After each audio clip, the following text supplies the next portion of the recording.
Welcome to the TalentGrow Show, where you can get actionable, results-oriented insight and advice on how to take your leadership, communication, and people skills to the next level and become the kind of leader people want to follow. And now, your host and leadership development strategist, Halelly Azulay. Hey, welcome back to the TalentGrow Show. I'm Halelly Azulay, your leadership development strategist, with another amazing episode for you. This time, my guest is the very dynamic Jill Schiefelbein, owner of the Dynamic Communicator. Jill has on her bio, on her website, 6 words to describe herself, and they are so right on. Enthusiastic, driven, passionate, creative, sharp, dynamic. And I think you're going to love this episode in which Jill and I talk about this whole concept of being a dynamic communicator, how to build trust, even when there is potentially things that might become barriers to trust, and how to overcome those and making sure that you're protecting your credibility and building your credibility, but not becoming a braggart or allowing things to kind of go unsaid and cause people to lose credibility or to lose trust in your credibility. We also talk about being trustworthy, authentic, honest, transparent, and genuine, and how to get other people to reciprocate that. And that's a really great way to build a connection with people and to build credibility. Jill uses stories and talks about using stories to make a connection. And she also discusses with me how important it is for leaders of all kinds to give credit and positive reinforcement and not to be worried about that getting in their way of promotion, because in fact, that's something that's going to cause them to be recognized as a leader and to move ahead. And finally, we talk about the connection between how she trained athletes for media training and the connection to what she does today when she helps organizations solve business problems through dynamic communication. Jill Schiefelbein is a powerhouse, and I can't wait for you to hear this interview. Check it out. Hello and welcome once again. I am so happy to be here with you. And I am really excited to introduce Jill Schiefelbein. She is a person that, if you've never met her, I know that when you go visit her website and her YouTube and all of the stuff that I'm going to share with you throughout this podcast and afterwards in the show notes, you're going to see this is a woman who just oozes energy and positivity. I came across Jill when we were both attending a National Speakers Association convention in Philadelphia a couple of years ago. And this woman made such an impression on me, I have to tell you. She's like a ball of fire. And she's so driven, but she's so positive. She's not one of those like, I'm driven and I'm going to drive right over your dead body to get there. But she's the kind of person who help you as she's pushing forward and driving and doing really good stuff. She focuses on communication in the workplace, and she has a really interesting background. She's a speaker, she's an author, she's a communication expert, she's a trainer, and she has a lot of expertise in how people can communicate more effectively to get their message across. So, Jill, welcome to the podcast, and thank you for joining me today. Thank you so much for having me and for that amazing introduction. That was so thoughtful. Well, you're welcome. It was heartfelt. So I want to have a little bit more background about you, but I thought it would be good to have your own words. If you could just describe a little bit about your journey, because you've had a little bit of an interesting journey, I think. Well, everybody has an interesting journey, and everybody has a very different journey, which I think is what makes every person uniquely intriguing. So how did you come to where you are now, working with organizations and helping them improve their business through dynamic communication, and where you started? Walk us through the short version of your journey. Sure.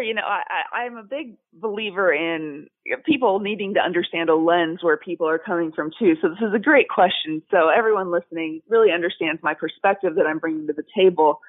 A kind of funny story, I actually started speaking and really understanding the power of words when I was in high school. So I was fortunate enough to have some statewide and an international leadership role for a nonprofit community service organization, and was able to get on stage and run workshops and found out that, holy cow, I can open my mouth and say things, and because of this, people act.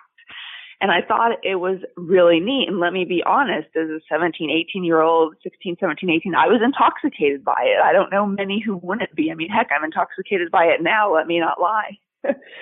And so when I figured out that, wow, I can do this and make positive change in the world, I was jazzed, and I went to school at Arizona State University in the Hugh Downs School because I wanted to study communication. It was one of the top-ranked schools at the time. I believe it still is today. And I'm like, great, I'm going to go and I'm going to major in communication. I'm going to minor in Spanish, and I'm going to be a motivational speaker and leadership conference facilitator for Spanish-speaking third world country youth. Wow. If that's not a mouthful, I don't know what it is. It's really actually amazing how specific your vision was at that early age. You know, it's kind of funny, and people looked at me weird, and people still do, let's be honest, so it's okay. But I quickly learned that, well, 4 years of high school Spanish in the small town in Kansas where I grew up meant nothing by the time I moved to Arizona, and I wasn't as good in that language as I thought.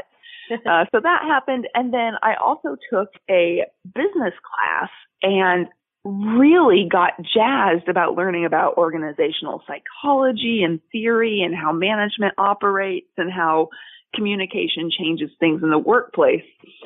So the very fast forward story from there is I ended up going to graduate school in organizational and strategic communication, started playing with technology and online education.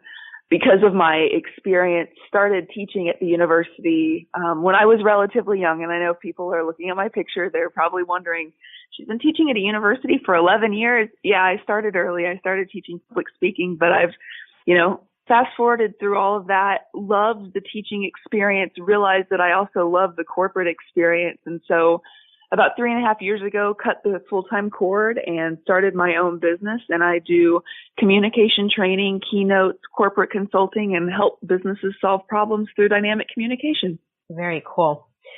And when you're working with businesses in solving dynamic communication, solving problems through dynamic communication, I know that one of the problems that I run into a lot, the businesses experience, and businesses don't experience problems. People in businesses experience a problem, is building trust, right? And I saw that you had recently, you blogged about this subject, and I know that this is one of the core pillars of good communication, is that you have to build and maintain trust with folks. Is this something that you come across as a need also? And how do you teach people to build trust? Yeah, that's a really good question, and it's interesting. And I alluded to this a little bit in, my career path. But when I first started doing corporate consulting, it was actually 10 years ago. So I was, 23 at the time I got my first corporate client, and it was an issue because in the corporate world at the time, and I was very sensitive to this based on some experiences I had had early on, I got called up, and a VP at a financial firm said, I need presentation coaching. Are you able to help me? I see you teach public speaking at a university. And I said, absolutely, I'm able to help you. But here are some things that you need to be aware of. I am a 23-year-old. I'm technically a graduate student. By that time, I had spoken in front of audiences of 5,000 people and had been very well versed in, communication, public speaking, that type of thing. But from past experiences where people haven't trusted me because of my age or because of, my younger appearance, I knew that I had to do something. So I told this man, I said, listen, I think it's really important that we have the right fit in terms of a coaching relationship. So why don't you come to my class? I teach a public speaking class at night. Come and give a 5-minute, 10-minute presentation about the importance of public speaking in the business environment. I'll break the class.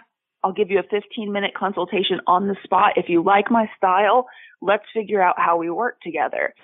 And sure enough, he came, he did that, loved my style, loved the evaluation. And for 3 years, until corporate cut the cord on all contractors, we had a great working relationship. And it really taught me that sometimes when it comes back to trust, sometimes if you are aware of potential weaknesses or potential, I won't even want to say liabilities because I don't feel my age is a liability, but things that could cause questioning to bring those to the surface right away and address them and nip them in the bud so you can move on in demonstrating your expertise, demonstrating what you're good at, and showing people what's really important as they interact with you. That's a great story, Jill. And I think that's really good advice, because something that a lot of people tend to do in that kind of a situation, maybe intuitively, is to kind of not talk about it, right? It's like a white elephant in the room. They try to dance around it or pretend it's not there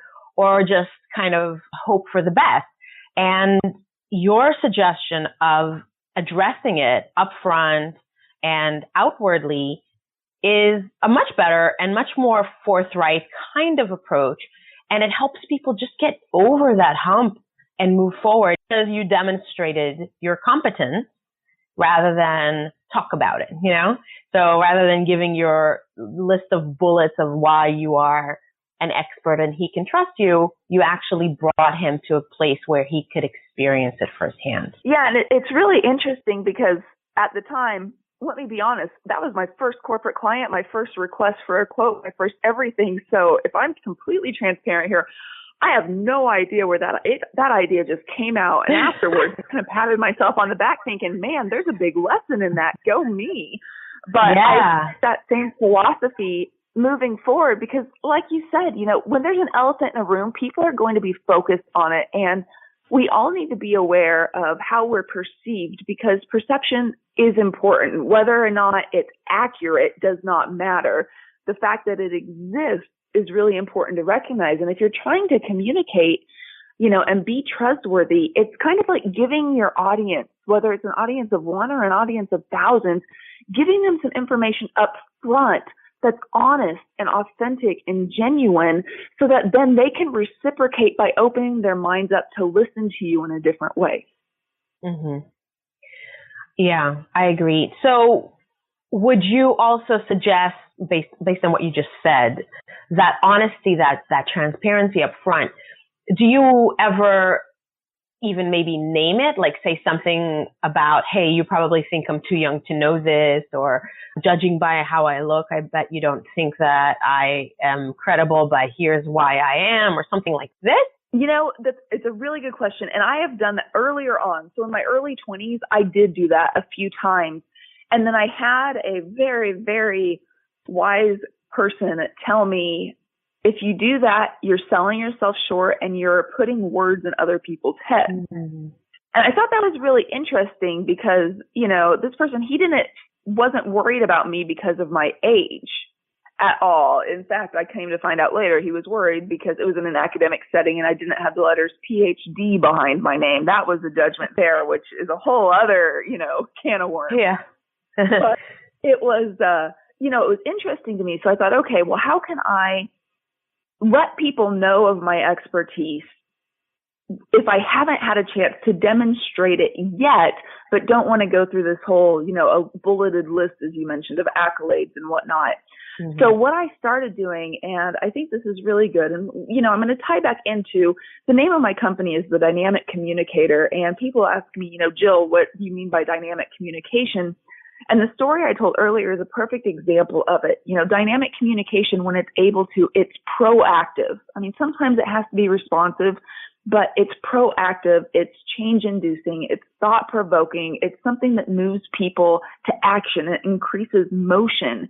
And whether that's motion in activity or mental motion in terms of getting to people to think about something differently, you know, that's what I try to do. And so when it came to demonstrating expertise, it's really about putting things in a little more incipiently than normal. So if they ask a question, say, you know what, there's this theory called X, Y, and Z, and I talk about it in my book, whatever, I'd be happy to give you a copy if you want to understand it better. It's not saying, hey, I have a book in this, it's here, let me give this book to you in a way that can help you with something you identified as a need. Yeah, that's really clever. Wrapping it into the conversation, into the context, to maybe even, it's almost like you're subliminally setting up your credibility as part of the ongoing communication. Yes, and and you have to pepper that throughout. And I know a lot of a lot of professional speakers will do this, a lot of trainers will do it, but people learn by story. And that's why, I wanted to share my story initially of what I did when I was just starting and didn't have a clue where to go. It is really about learning through shared experiences. And, I'll go back to, being authentic and being genuine really communicates and builds trust with people, even if it makes you a little vulnerable on the onset. The right people, the people who are really going to help you out in the long run, are going to accept that and appreciate that about you and be able to move forward with you instead of wondering, how can I talk about this person or share this person with other people? Well, now they know you have a real story to tie that in. Yeah. I also find that it really resonates with people when you are willing to be authentic and that you kind of allow your guard to be down, which of course makes you vulnerable. So I find it challenging sometimes when I'm speaking with people in corporate jobs who are either already in a leadership position or maybe they're moving and becoming prepared to become leaders. A lot of times people are worried about other people taking advantage of that vulnerability, right? And so there are bad apples in every cart, and there are some people out there who are psychopaths or something's wrong with them, and they do probably take advantage of people that they perceive as vulnerable. But in my experience, that's not the majority of people. And in fact, if you're showing a willingness to be vulnerable, it actually encourages reciprocation. I know you worked, you're familiar with Cialdini's rules of influence, and that whole reciprocity thing is pretty big. Have you found that works more so to overcome those fears with folks, or what do you do to help them to assuage those fears about being taken advantage of? It's when people are scared, right? When we really get down to the root of, if we decide to be vulnerable or not, that decision in many cases is based on fear and, our deep-rooted concerns, even in organizations, whether or not we decide to act or do something is based on fear. Oh, if I do this, am I going to get reprimanded or fired? If I do this, what are the consequences going to be? And we just have this, fight or flight essentially ingrained in us. And so when you're giving to someone, the tendency and the human desire is to reciprocate or give back to that, but only up to a certain level. And one of the things that I've found in working with people when they look at this idea of reciprocity, and you mentioned Cialdini, his book Influence, I think I shared with you earlier, not in this show, but outside of it, that, they were one of my first clients in terms of getting their content put into a digital environment. And it's a fantastic group of people. The theories, the science behind it, it's brilliant and accurate. Really appreciate what he's contributed and, what that organization does. But yeah, me too. It's really important to accept people for what they give back, because at that time, that may be all they're willing to reciprocate because they're still building up that trust with you. And you need to accept that people build up trust in you at different rates. And we all come to the table with different experiences. I mean, to make an analogy with relationships, right? When you're starting out dating someone, communication styles, you try to start blending them together, but based on two people's past experiences, one person maybe has been, lied to a lot and the other person just had their heart broken. You're going to come at things in two different ways. And we bring those experiences, our diverse cultural and corporate experiences, into the workplace. So what I find a lot of people, leaders and managers too, they think, I'm going to disclose and give all this information to my team, or I'm going to open myself up and be vulnerable. And they immediately expect that to come back to them. But there's a communication history there, not just with that leader or manager, but with all the other people in positions of power in that person's life, and you're contending with all of that. And that's important to remain cognizant of. Yeah, it's really good. So it basically helps that you help leaders know that it's not about you. If you're doing the right thing and the person doesn't immediately reciprocate from as if they came out of a textbook, it's not that you're necessarily doing it wrong. It's that you have to give it a little more time. Exactly. And, I see with leaders and managers, that I've worked with a lot, they'll say, Jill, we decided to have this, and I'm going to use a very cliche now past term, open door policy, right? Mm. But no one's taking advantage of it. I'm like, well, it's because you haven't built up the trust in order for them to feel that they can come to you without having a reprimand or a repercussion or some type of reaction from you. You need to demonstrate through people, and you need to maybe get one case of someone who came to you with an idea that wasn't so good, but you thank them for it publicly and say, you know what, Jill came to me last week and had this this idea that she wanted to share. And we talked about how it really doesn't fit with the higher company vision, but I encourage her to come back with more ideas, because that type of thinking is what's going to push our group and our team ahead in this organization and help this company thrive in the long run. That type of public display builds that trust up. Yes. Oh, I love that. That's really good advice. So I looked at your blog and you had this really great story that, by the way, I really like how you wrap up your daily experiences and pull out the communication lessons from them. Like you went and saw Matisse's, display in the museum, and you connected it to training. So you went and saw this one speaker who used someone else's model in her main points and in her PowerPoints, and didn't give credit.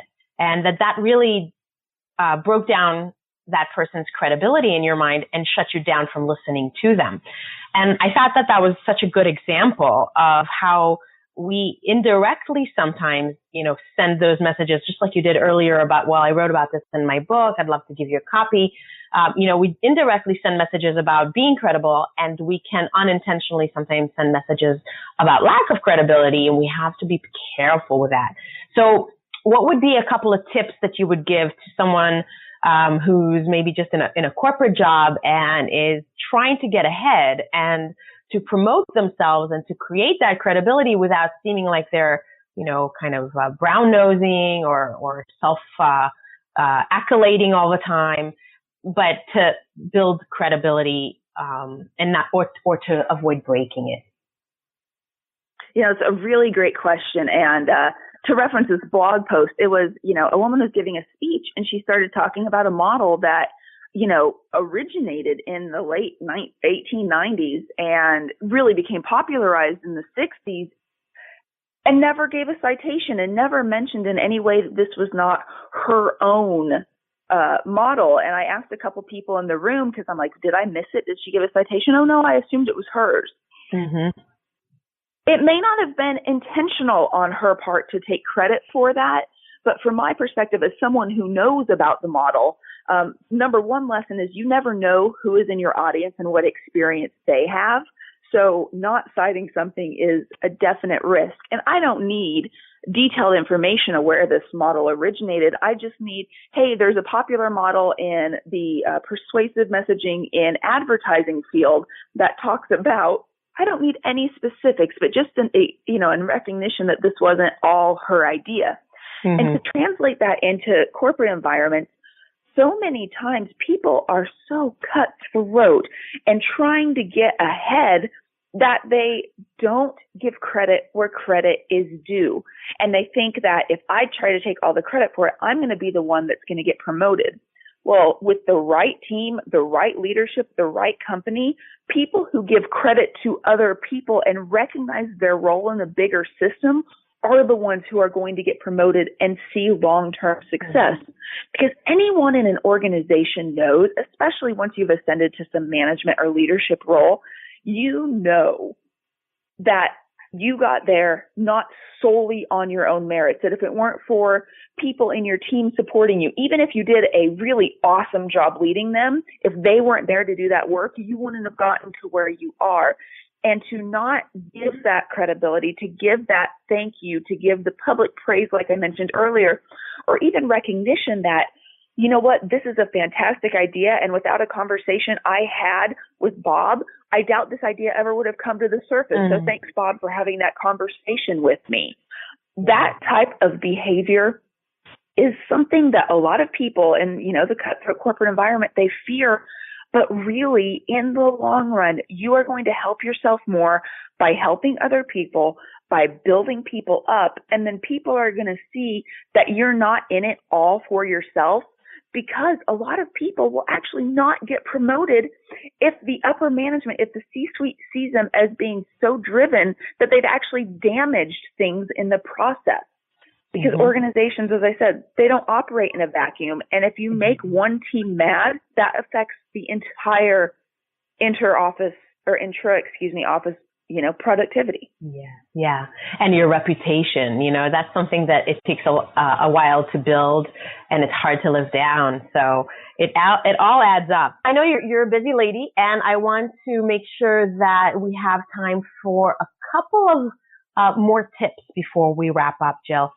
And something that I wanted to help bring out, if you don't mind, in your journey, I'm not sure if you mentioned it, but I think that one thing that is really unique about you and your experience is the fact that for a while, you also worked with professional athletes and helped them be more dynamic communicators, especially to prep them for media interviews. And I know that that's something that you're not actively pursuing at the moment, but I think that is such a unique skill set that you have. And I would love to hear what similarities and differences, or what links, if any, have you found between some of the things that you would tell these professional athletes or these college athletes to help them present themselves well in the media, and the things that you're now telling your corporate clients to help them succeed through communication? What are 2 or 3 connections that you can make about things that are really similar or maybe significantly different? And thank you for sharing that story. No, I didn't mention it. It's, it was for a couple of years I decided, I'm doing all this presentation and public speaking stuff, and I made a connection. I love sports. I was born and raised in a small town in Kansas. Sports were my blood. I played. I was a total tomboy, and, I'm thinking, wow, this is an area where I can make a difference. These people are seen as, role models, or at least public figures, and maybe I can make a positive change in there. And I'm not saying I didn't. I think I did to some extent. But it's really interesting because I worked with couple WNBA players, a WNBA team, did some work at the Super Bowl for the past couple of years with player networking. And it's been a fun journey. But when it comes down to it, whether you're an athlete, whether you're a celebrity, whether you're in the C-suite, or whether you're just starting out, in the end, we are all human. And sometimes we forget that when communicating, that we all have the same base needs. We all have the same tendencies. We all have insecurities, no matter who you are and where you've ascended to, in terms of social cultural status. It doesn't matter. We all have the same root needs. And when it came to working with athletes, what was really interesting is because they had been told many times in their career what they shouldn't say. Don't say this, don't say that, don't say this. You can talk along these lines, but don't do X, Y, and Z. And by the time they get on media, they're so worried about, oh my gosh, am I going to say something that I'm not supposed to say, that they come across stale and uninteresting, and sometimes, a little bit as, passive, just kind of, I'm just talking because I have to. Mm-hmm. And let me be clear, for some athletes, that is accurate. But for so many of them who have never really just been given the permission to be themselves, it's very different. And one of the phrases that I like to use, and it really resonated with a lot of athletes, was when you're out there talking to the media, you want to hug people with your words. You want for them to feel a virtual embrace from you based on what you're saying. And in order to do that, you have to share. You have to be vulnerable. You have to be authentic. If something worries you, let that worry you and talk about it.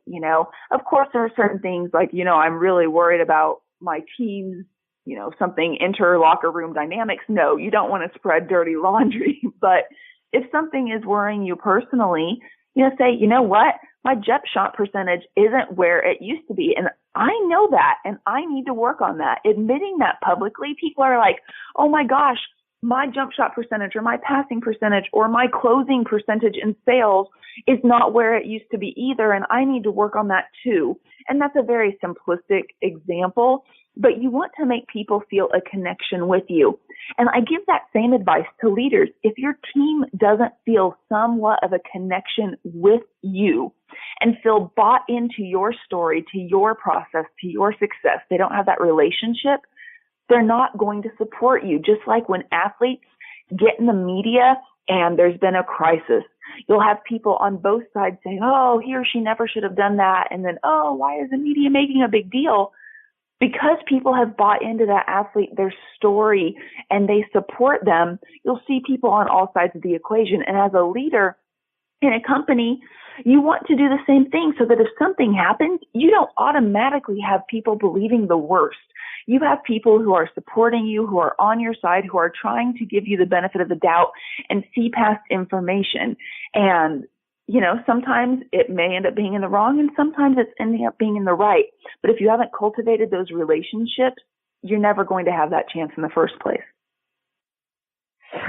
So true. Oh my gosh, so true. I love that. So at the core, we're back to we're human. And whether you are at work or at home, in your personal relationships, in your professional relationships are based on some basic human needs.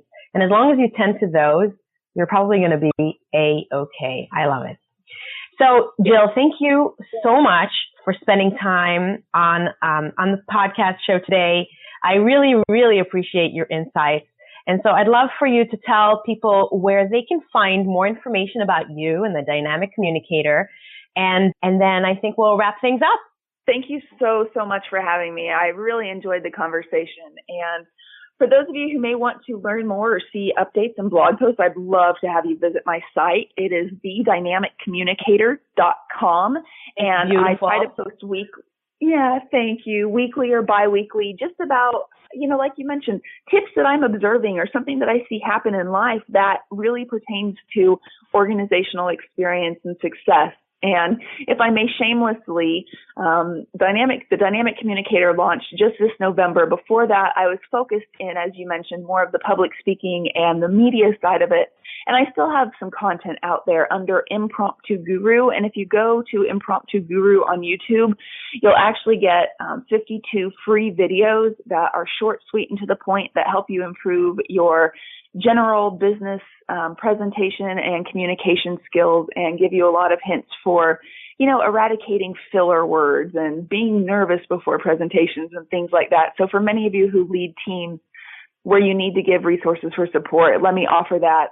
I'm biased, of course, but I think it's a great resource where you can go and have information to distribute to your team. So Impromptu Guru for that, and my business, thedynamiccommunicator.com. Awesome. And I'll put links to it in the show notes. And let me tell you, that's a treasure trove right there, that YouTube channel. I've looked at it and I really agree with it. They're really short. They're easy to watch. You're obviously a very dynamic communicator yourself and such good tips. So I do hope people check that out. Jill, thank you again. I appreciate your time. I always love talking with you. You energize me, and I hope that others who have listened are also energized to become more dynamic communicators, authentic, build trust and credibility. Thank you for tuning in, and check you on the next show. That was so much fun. I just love Jill. I think she's the kind of person who's going places and has an amazingly bright future ahead of her. So I recorded this interview with Jill early on in my podcasting, which I haven't been doing for all that long. And that was before I created the habit of asking each guest to say, what's one actionable thing that listeners can do to implement right away to improve their leadership skills? And I didn't ask Jill that because I hadn't created that habit yet. But I'd like to hear from you. What's one thing that you're going to do as a result of listening to this episode that you think will ratchet up your leadership and communication skills? I'd love to hear that. You can put that in the comments, or you can send me a note on Twitter at Halelly Azulay is my Twitter handle, or you can write me an email, halelly@talentgrow.com. It would make me so happy to hear from you.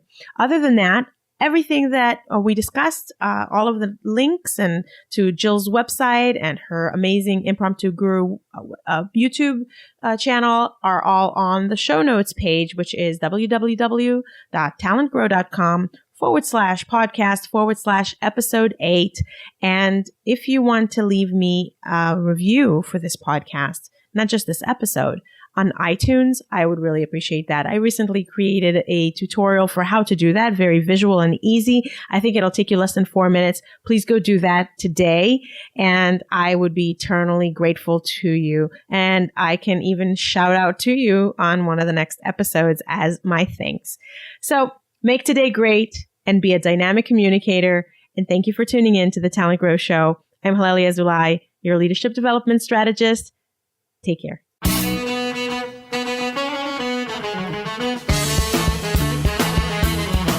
Thanks for listening to the Talent Grow Show, where we help you develop your talent to become the kind of leader that people want to follow. For more information, visit talentgrow.com.